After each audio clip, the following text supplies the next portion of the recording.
Hello everyone and welcome again to psycho. इस video में हम उत्तराखंड वन दरोगा के लिए मैथ्स के क्वेश्चंस को देखेंगे। मैं आपको उत्तराखंड वन दरोगा के लिए मैथ्स टॉप 200 क्वेश्चंस के माध्यम से करवा रहा हूं। अगर आपने इन टॉप 200 क्वेश्चंस को कर लिया, जिसमें मैं आपको हर क्वेश्चन के साथ आपको कॉन्सेप्ट भी बताऊंगा और आपका सिलेबस भी कंप्लीट हो जाएगा इसी से। अगर आपने इन 200 क्वेश्चंस को अच्छे से कर लिया और जितने भी कॉन्सेप्ट है उस सबको आपने याद कर लिया, तो आपका एक भी क्वेश्चन मिस नहीं होगा। ओके, तो पिछली वीडियो में हमने 10 क्वेश्चंस को देखा था। आज हम आगे कंटिन्यू करते हैं 11वें क्वेश्चन से। ठीक है, और जैसे मैंने आपको बताया था कि आपको 2 कॉपी लेना है, एक कॉन्सेप्ट की और एक क्वेश्चन की। तो जो मैंने आपको पिछली वीडियो में बताया ना उसको फॉलो करना है। ओके, तो देखिए पहला क्वेश्चन देखिए। क्वेश्चन में बोला गया है कि एक फिगर दिया गया है हमें और G is the centre of the circle. G जो है ये वृत्त का केंद्र बिंदु है।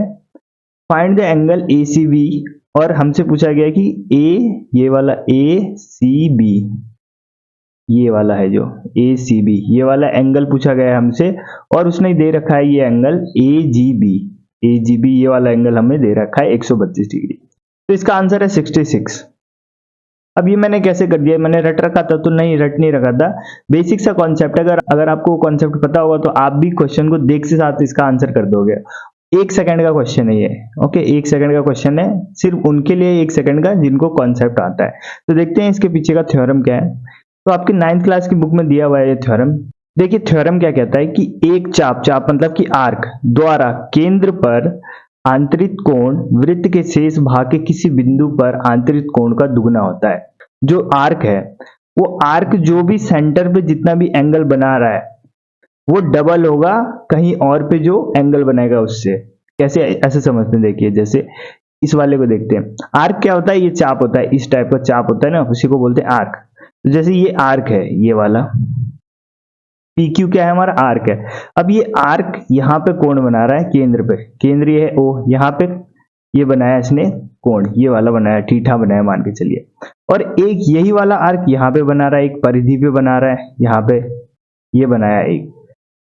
तो देखिए अगर ये थीटा है, ये जो यहाँ पे बनाया है ये, तो ये क्या होगा, 2 थीटा होगा, ये डबल होगा उसका, ये डबल होगा। यही थ्योरम बोलता है। वैसे हम दूसरे वाली इमेज में देखिए, ये जैसे ये आर्क है AO, तो एक तो ये यहाँ बना रहा है सेंटर पे, यहाँ पे बना रहा है, और यही वाला आर्क एक यहाँ पे बना रहा है, यहाँ पे। ठीक है, तो जो भी सेंटर पे जो एंगल बनाएगा वो इसका क्या होता है, डबल होता है, 2 गुना होता है। तो इसी थ्योरम का मैंने यहाँ पे यूज किया इस क्वेश्चन में कि जो केंद्र पे आर्क द्वारा जो कोण बनाया जाता है और जो परिधि भी बनता है उसका दुगुना होता है। तो परिधि पे ये बन रहा है जो हमसे पूछा गया है, और केंद्र वाला हमें दे रखा है। तो केंद्र पे 132 अगर बना रहा है यानी ये डबल होता है, तो ये इसका आधा हो जाएगा यानी 66 हो जाएगा। ओके, समझ में आ गया। अगला क्वेश्चन देखते हैं। अगला क्वेश्चन देखिए, if PQ and PR the two tangent, 2 स्पर्श रेखा है, to a circle with centre O, and एक एंगल दे रखा है हमें, तो और दूसरा एंगल पूछा गया, QPR पूछा गया हमसे। देखिए इसको ड्रॉ कर लेते हैं। जैसे जैसे बोला है उसने, एक बोला है एक सर्कल है जिसका सेंटर क्या है, O है। इस पे किसी बाह्य बिंदु से, यहां से मान के चलते ये बाह्य बिंदु P है, इससे इस पे क्या है, 2 स्पर्श रेखा है, 2 टेंजेंट खींची गई है, एक है PQ और एक है PR। ठीक है, अब इसने बोला QOR, ये है QOR, सेंटर यहां पे होना चाहिए। ठीक है, तो मिटा देता हूं। ओके, तो QOR ये दे रखा है इसने, ये कितना दे रखा है, 150 दिया हुआ है। ओके, और पूछा गया है QPR, यानी कि QPR ये वाला पूछा गया है, ये वाला पूछा गया। तो इसको कैसे करेंगे, तो जो पिछली वीडियो जिसने देखी होगी उसमें मैंने आपको एक थ्योरम बताया था। क्या था वो थ्योरम, कि किसी स्पर्श रेखा है जैसे ये, और वृत्त के सेंटर से इस पर जो जहां पे भी ये टच करता है वहां पे क्या डालता है, ये लंब 90 डिग्री देता है, 90 डिग्री का कोण बनाता है। ठीक है, पिछली वीडियो में मैंने आपको एक थ्योरम बताया था उसमें। तो यहाँ पे भी यही हो रहा है, ये सेंटर है O, यहाँ से एक ये त्रिज्या है जो कि स्पर्श रेखा को यहाँ टच कर रही, तो यहाँ 90 डिग्री का कोण बनेगा। ठीक उसी प्रकार यहाँ पे भी 90 डिग्री का कोण बनेगा। ओके, तो अगर मैं इसको बाहर ड्रॉ कर लेता हूं, ये देखिए एक चतुर्भुज बन गया है, इस टाइप का चतुर्भुज है,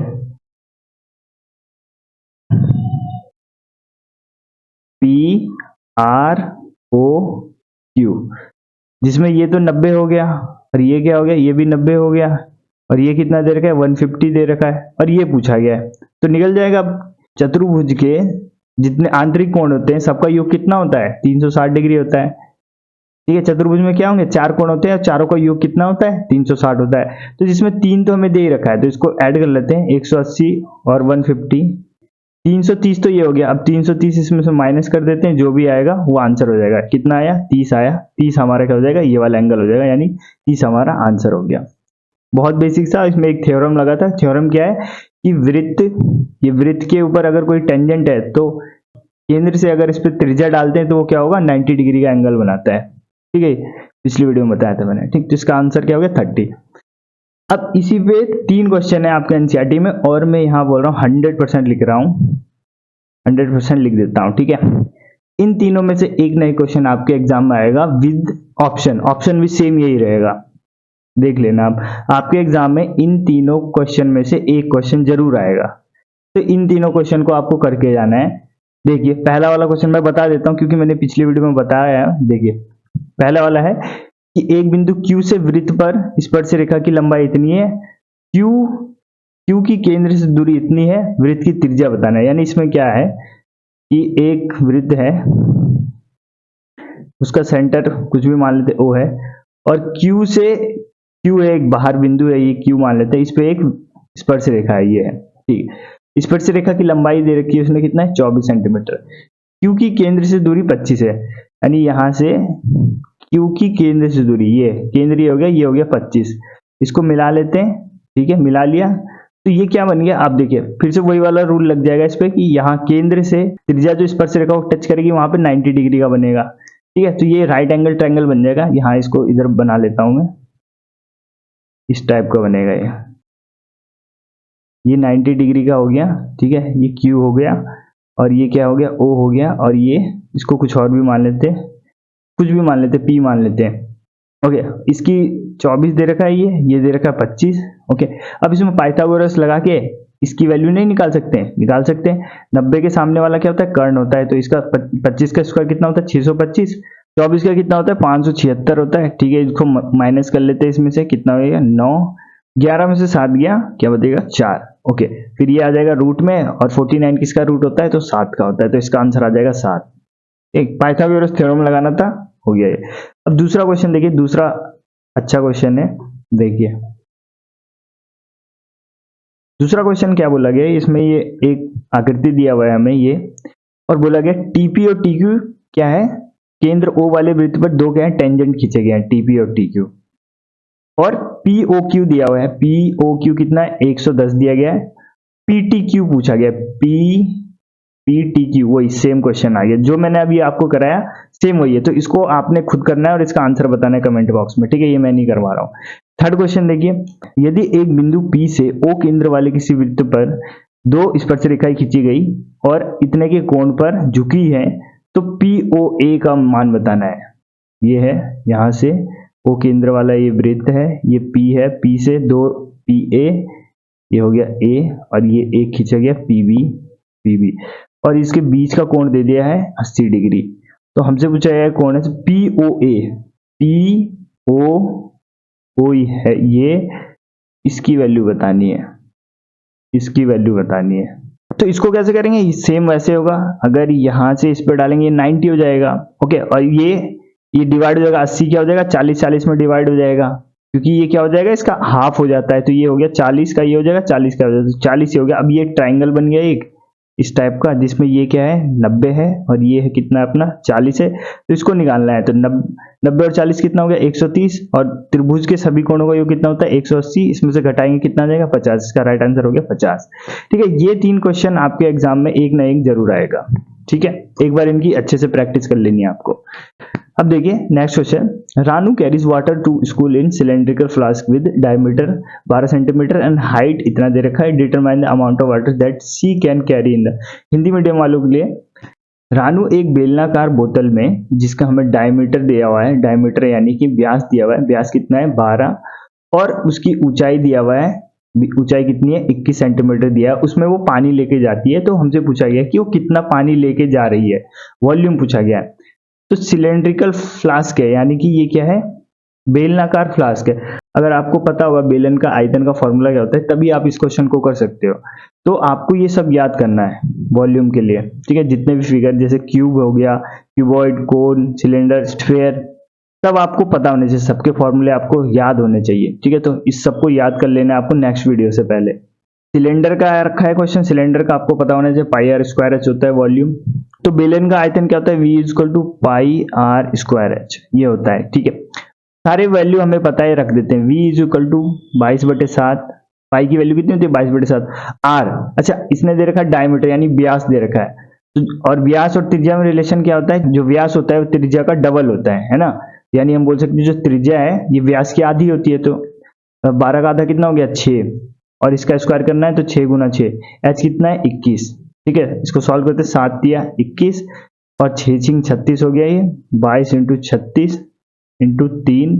ओके, इसको और सॉल्व करते हैं, 3 दूनी 6, 3 दूनी 6।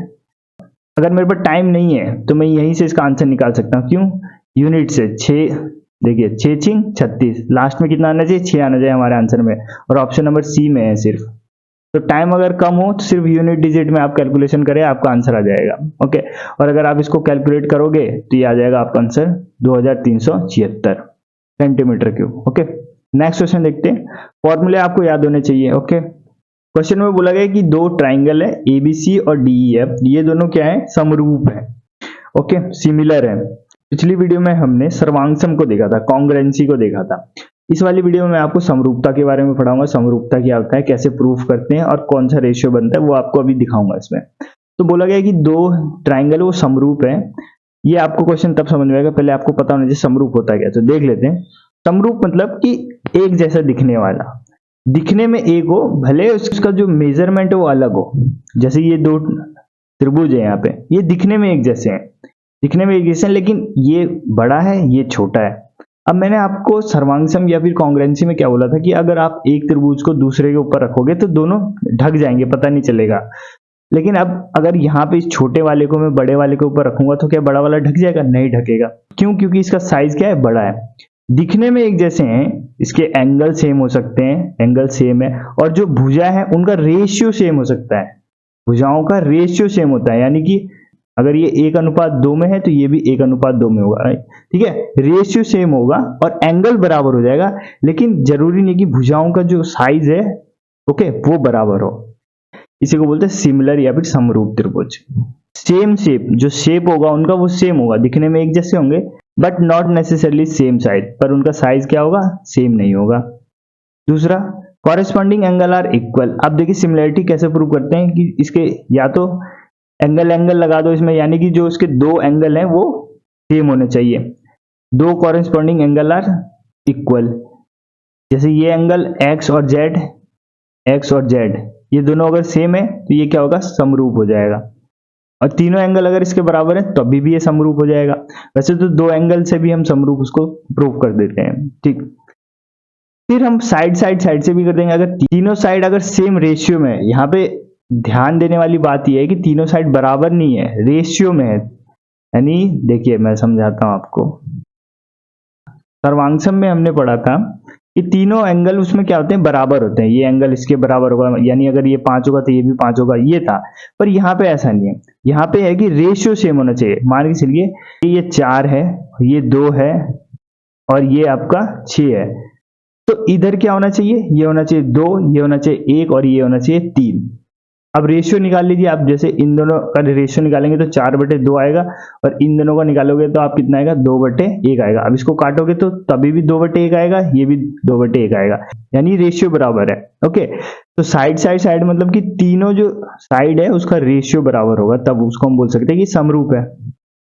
फिर तीसरा एक और कंडीशन होता है साइड एंगल साइड, यानी कि दो साइड के रेशियो बराबर हो। इसमें तो क्या है, तीनों साइड के रेशियो बराबर, या तो उसके दो साइड के रेशियो बराबर हो और एक एंगल क्या हो, बराबर हो, तो भी उसको हम बोल सकते हैं कि ये सिमिलर है। समझ में आ गया सिमिलरिटी क्या होता है। अब क्वेश्चन पे आते हैं। क्वेश्चन में हमें दो ट्राइंगल दिया है, हम बना लेते हैं दो ट्राइंगल। एक देर का ए बी सी और एक दिया हुआ है हमें डी ई एफ। ठीक, बोला गया कि ये क्या है, समरूप है, समरूप का निशान ऐसा होता है, ठीक। और बोला गया इनका पेरीमीटर यानी कि परिमाप दिया हुआ है। त्रिभुज एबीसी का परिमाप कितना है, 40 सेंटीमीटर, और इसका कितना है, 12 सेंटीमीटर परिमाप है, ठीक है, दिया गया है। अब इफ डीई 6 है, डीई कहाँ है, डीई ये है 6, इसको दिया है 6 दे दिया है क्वेश्चन में, तो हमसे पूछा गया ए बी, इसकी वैल्यू बताओ। ठीक, अब देखिए अभी हमने देखा कि अगर दो त्रिभुज समरूप है तो उसके जो भुजाएं हैं उनका अनुपात क्या होना चाहिए, बराबर होना चाहिए। साथ में भुजा तो बराबर होना ही चाहिए अनुपात में, जो उनका परिमाप है इनका अनुपात भी बराबर होता है। यानी हम ऐसे बोल सकते हैं अगर ये ए बी सी और डी ई एफ समरूप है तो हम इसको ऐसे लिख सकते हैं, इसकी भुजाएं क्या होनी चाहिए, सेम अनुपात में होनी चाहिए। यानी कि ए बी बटे डी ई, ये वाला इसके अनुपात में होना चाहिए, d e is equal to ये वाला इसके अनुपात में होगा, यानी कि बी सी इसके होगा ई एफ के, और ये वाला इसके अनुपात में होगा, यानी कि ए सी अनुपात में होगा डी एफ के। और साथ में इसका परिमाप यानी कि 40 और इसका परिमाप, इसका भी अनुपात क्या होगा, सेम होगा। ठीक है, ये समझ में आ गया। ऐसा होगा अगर ये दोनों क्या है, समरूप है। अब यहीं से इसका निकल जाएगा। देखिए हमको ये लेना है और ये लेना है, इसको मैं अलग लिख देता हूं, A B upon D E, क्योंकि ये सब बराबर है ना, मैं इन दोनों को ही ले लेता हूं, इज इक्वल टू 40/12। समझ में आया ना ऐसे क्यों लिखा, क्योंकि ये समरूप है इसलिए इनके जो भुजाओं का रेशियो होगा वो क्या होगा, बराबर होगा, और इनके परिमाप या फिर पैरामीटर का रेशियो भी बराबर होगा, बस वही लिखा है मैंने। अब देखिए ए बी तो हमसे पूछा गया तो ए बी को ऐसे रहने दो, डी ई उसने दिया हुआ है, डी ई कितना दिया रखा है, 6, और बाकी सारी वैल्यू रख देते हैं। तो देखिए 6 से कितनी बार में गया, 2 बार में, ऐसे कट जाता है ना, अगर इसको उधर जाके काटो या फिर यहाँ डायरेक्ट काटो, 6 दूनी 12 और 2 से कटेगा कितनी बार, 20 बार में। तो ए बी की वैल्यू कितनी आ गई, 20 सेंटीमीटर, इसका राइट आंसर हो गया। ठीक है, समझ में आ गया। नेक्स्ट देखते हैं। नेक्स्ट क्वेश्चन देखिए कि the area of two triangle is in ratio 5:3 and their height are in ratio 5:7, find the ratio of their bases।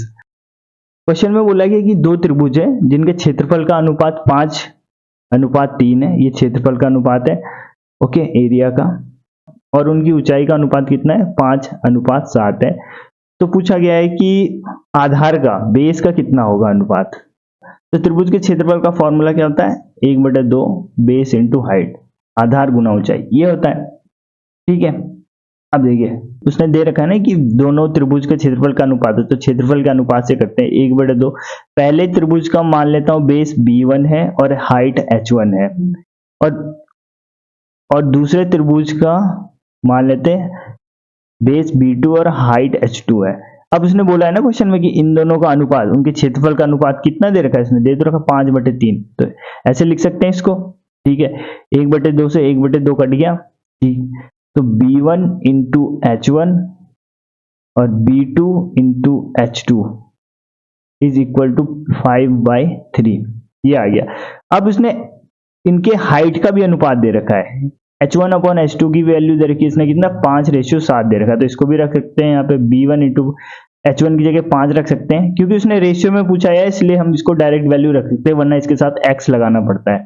Okay, और b2 into 7 is equal to 5/3, 5 से 5 कट गया, और फिर इस 7 को उधर भेज देंगे तो b1 अपॉन b2 कितना आ गया, 7/3, यानी कि 7:3 आ गया। आधार का अनुपात क्या आ गया, 7:3 आ गया, जो कि ऑप्शन नंबर सेकेंड है। ठीक, नेक्स्ट क्वेश्चन देखते हैं। नेक्स्ट क्वेश्चन स्टैटिक्स से। अभी स्टैटिक्स के क्वेश्चन मैंने इस वाली वीडियो में बेसिक्स लिए हैं, जैसे जैसे वीडियो आगे बढ़ती रहेगी एडवांस क्वेश्चन लेता रहूंगा। ठीक है, 200 क्वेश्चन पे मेरा लक्ष्य ये है कि 200 क्वेश्चन में आपका पूरा सिलेबस करवा दूं, जिससे आपका एक भी क्वेश्चन ना छूटे। तो पहली वीडियो में अगर मैं हार्ड क्वेश्चन कराने लग जाऊंगा तो आपको भी समझ में नहीं आएगा, इसलिए मैं बेसिक से ले रहा हूं कि आपको धीरे धीरे आपको सब समझ में आने लग जाए।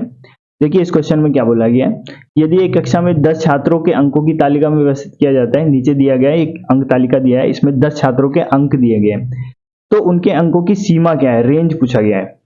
तो रेंज होता क्या है, the difference between highest and lowest observation in given data is called range.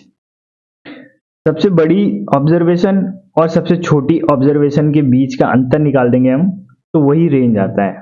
तो ये हमें डेटा दिया हुआ है इसने 10 बच्चों का, तो इस 10 बच्चों के डेटा में देखिए सबसे बड़ी वैल्यू क्या है, सबसे बड़ी वैल्यू क्या है, 96 है। ठीक है, सबसे छोटी वैल्यू क्या है, तो सबसे छोटी वैल्यू है 74। तो इसका अंतर निकाल देते हैं, 2 और इसमें गया 2, तो आंसर कितना आ गया 22। यही है हमारा रेंज। ठीक है, ऑप्शन नंबर डी। रेंज समझ में आ गया, सबसे बड़ी वैल्यू माइनस सबसे छोटी वैल्यू, जो भी हमें डेटा देगा उसमें सबसे बड़ी वैल्यू माइनस सबसे छोटी वैल्यू करेंगे, जो भी आएगा वही होता है हमारा रेंज। ठीक, आसान क्वेश्चन है। नेक्स्ट चलते हैं कि एक क्रिकेट मैच में खिलाड़ी के स्कोर को इस प्रकार लिखा जाता है कि स्कोर का विचरण गुणांक यानी कि कोफिशिएंट ऑफ वेरिएंस 16 है और माध्य यानी कि मीन 25 है। तो विचरण का मान बताइए, वेरिएंस बताना है इसमें।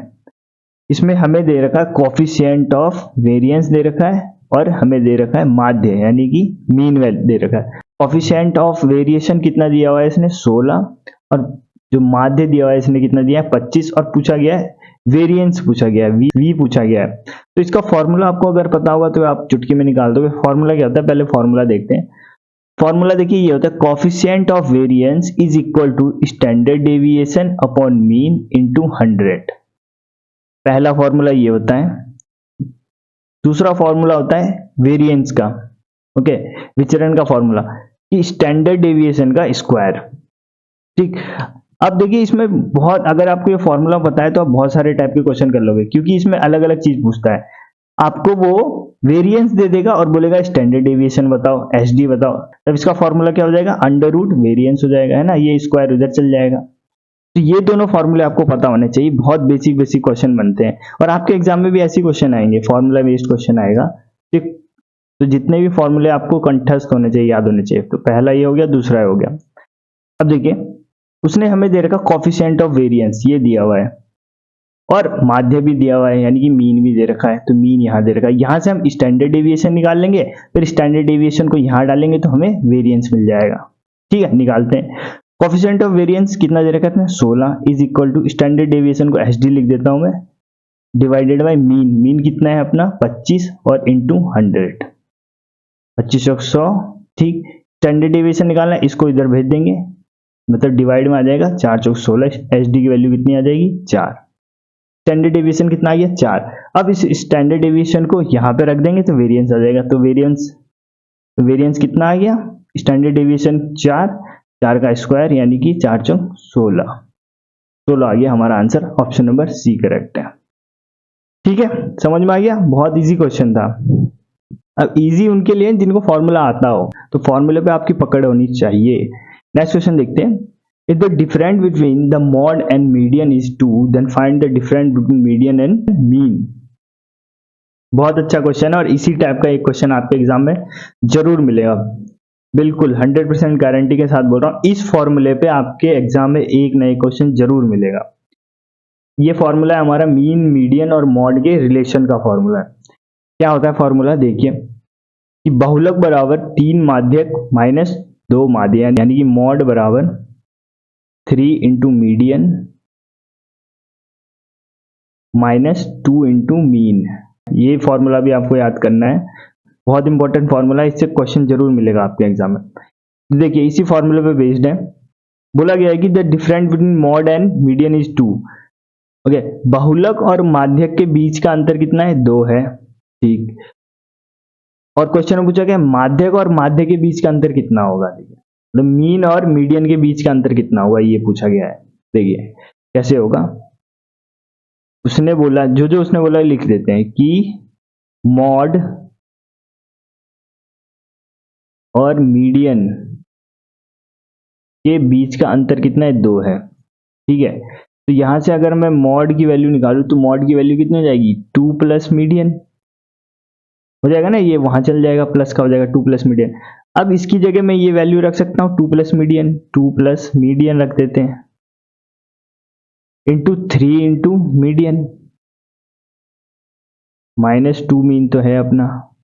ठीक, अब इसको आगे सॉल्व करते हैं तो देखिए एक मीडियन यहाँ पे और 3 मीडियन यहाँ पे, इस मीडियन को मैं यहाँ भेजूंगा तो ये माइनस का हो जाएगा, और 3 मीडियन में से एक मीडियन घटाएंगे तो यहाँ क्या बचेगा, 2 मीडियन। तो देखिए 2 इज इक्वल टू 2 मीडियन बचा यहाँ पे, मीडियन एक वहां से आया घट गया, माइनस 2 मीन तो है ही यहाँ पे ऑलरेडी। इसमें से 2 को कॉमन ले लेते हैं। ठीक, 2 को कॉमन ले लिया हमने, 2 कॉमन ले लिया तो क्या बचा, मीडियन माइनस मीन बचा, और इस 2 से ये 2 कट गया, तो हमारा जो फाइनल क्या बचा कि median minus mean is equal to 1 आ रहा है। और यही पूछा गया है हमसे क्वेश्चन में कि difference between median and mean, माध्यक और माध्य के बीच में अंतर क्या होगा, और यही हमारा आया, ये है मीडियन माइनस मीन, कितना आया, 1 आया। ऑप्शन नंबर सी करेक्ट है। ठीक, समझ में आ गया। ये जो फॉर्मूला है आपको याद होना चाहिए। ठीक है, इस पर बनते हैं क्वेश्चन। नेक्स्ट देखते हैं। नेक्स्ट क्वेश्चन है कि त्रिभुज के गुण के बारे में सही कथन का चयन कीजिए। बहुत अच्छा क्वेश्चन है ये कि त्रिभुज के गुण दिए हुए हैं नीचे और उसमें बताना है कि सही क्या है, त्रिभुज को जो अच्छे से एक्सप्लेन करता हो। तो देखिए पहला ऑप्शन है कि दो भुजाओं का योग तीसरी भुजा के बराबर हो सकता है, यानी दो भुजाओं को जोड़ेंगे तो उसका योग तीसरी भुजा के बराबर आएगा। पहला ऑप्शन बोल रहा है। दूसरा ऑप्शन बोल रहा है कि दो भुजाओं का योग सदैव तीसरी भुजा के बराबर होता है। ओके, और ऑप्शन नंबर थर्ड में बोल रहा है कि दो भुजाओं का योग सदैव तीसरी भुजा से अधिक होता है। लास्ट ऑप्शन है कि दो भुजाओं का योग सदैव तीसरी भुजा से कम होता है। तो सही क्या है, तो त्रिभुज की प्रॉपर्टी ये है, आप कोई सा भी त्रिभुज उठा लीजिए, एक्स वाई जेड इसकी भुजाएं हैं, तो जो दो भुजाएं होती है, कोई सी भी दो भुजा ले लो, एक्स वाई ले लो या एक्स जेड ले लो, जेड वाई ले लो, इन दोनों को आप जोड़ोगे तो जोड़ने के बाद जो भी आपके पास परिणाम आएगा उसका मान तीसरी भुजा से हमेशा ज्यादा ही होता है। ठीक है, तीसरी भुजा से हमेशा ज्यादा ही होगा। ये अगर 5 है, ये 6 है, और ये कितना होगा, 3 होगा। अब देखिए 5 6 3 है, अब किसी भी दो भुजाओं को जोड़ लीजिए, 5 3 ये कितना हो गया, 8, ये तीसरी वाली से ज्यादा है। इन दोनों को जोड़िए, 6 और 5 11, इससे भी ज्यादा है। ठीक है, किसी भी दो भुजा को जोड़िए, तीसरी भुजा से क्या होता है, हमेशा ज्यादा ही होता है। तो इसका ऑप्शन नंबर क्या है, ऑप्शन नंबर थर्ड करेक्ट है कि दो भुजाओं का योग सदैव तीसरी भुजा से अधिक होता है। ठीक, नेक्स्ट क्वेश्चन देखिए, और आज का लास्ट क्वेश्चन है ये कि 7 और 63 का तीसरा अनुपात बताना है, थर्ड प्रोपोर्शन। पिछली वीडियो में मैंने आपको बताया था थर्ड प्रोपोर्शन क्या होता है, उसका फॉर्मूला b² a ये होता है। ठीक, तो a कितना है 7, b कितना है 63, रख देते हैं वैल्यू यहाँ पे, रखिए। देखिए 63 का स्क्वायर करेंगे यानी 63 इंटू 63 अपॉन 7, ये कटेगा 9 बार में, इसकी इंटू कर देते हैं, 9 तिया 27, 2 9 54 और 54 और 2 56। ठीक है, तो 567 आ रहा है ऑप्शन नंबर बी में इसका। ठीक, फॉर्मूले याद है तो बहुत आसान है, नहीं याद है तो बहुत कठिन है प्रश्न। ठीक, ओके, तो थैंक यू एवरीवन। अगर आपने इस वीडियो से कुछ सीखा तो इस वीडियो को लाइक करें। मिलते हैं नेक्स्ट वीडियो में। जय हिंद।